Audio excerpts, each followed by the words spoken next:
Bonjour à tous et bienvenue dans ce nouvel épisode de Bien dans sa tête, le podcast du centre médical de Gemep.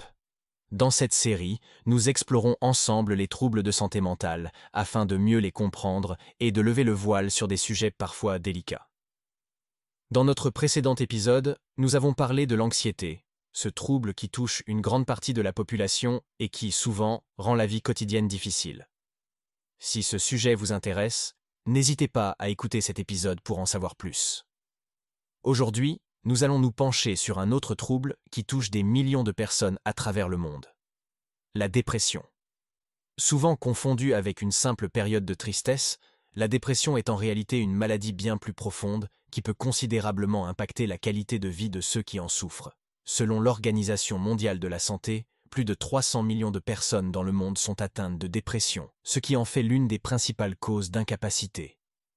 Ce trouble peut affecter des personnes de tous âges et de tous horizons.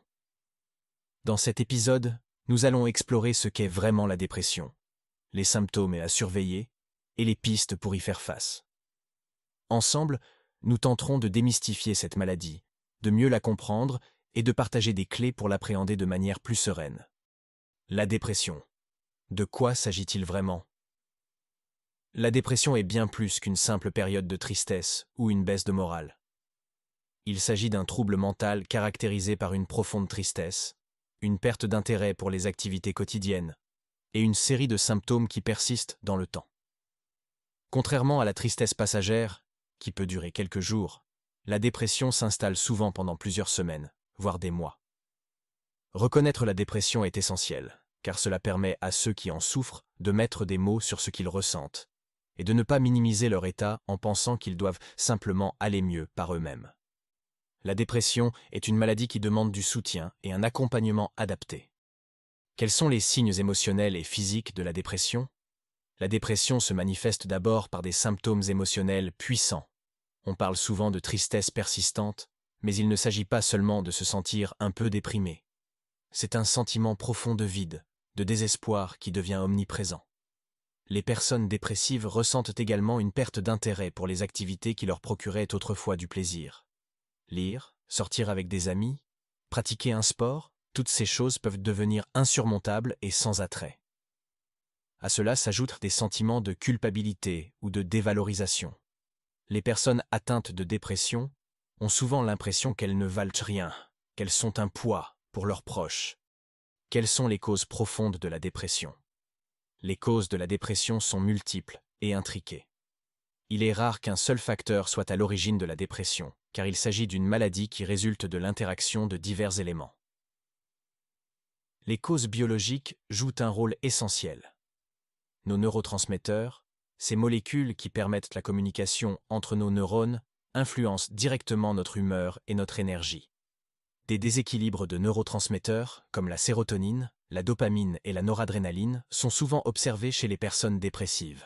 En outre, les prédispositions génétiques peuvent également jouer un rôle. Avoir des antécédents familiaux de dépression augmente le risque.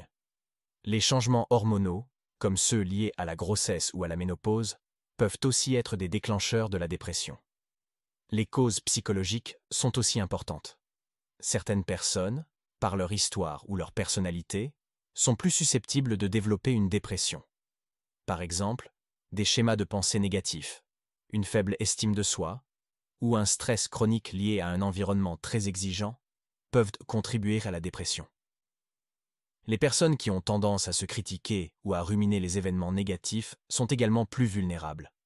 Enfin, les facteurs environnementaux et les expériences de vie difficiles jouent un rôle de déclencheur. Un deuil, une rupture, la perte d'un emploi ou encore l'isolement social sont autant d'éléments qui peuvent précipiter une dépression. Lorsqu'une personne se retrouve confrontée à des événements de vie difficiles sans le soutien adéquat, elle est plus susceptible de sombrer dans la dépression. Il est crucial de souligner que la dépression n'est pas un simple manque de volonté ou de force de caractère. C'est une maladie réelle qui découle d'une interaction complexe entre des facteurs biologiques, psychologiques et environnementaux. Cette interaction rend chaque cas unique et demande une approche personnalisée pour le traitement et le soutien. Un premier pas. Pourquoi reconnaître les symptômes peut tout changer? La dépression est une maladie complexe et sérieuse, mais elle peut être traitée.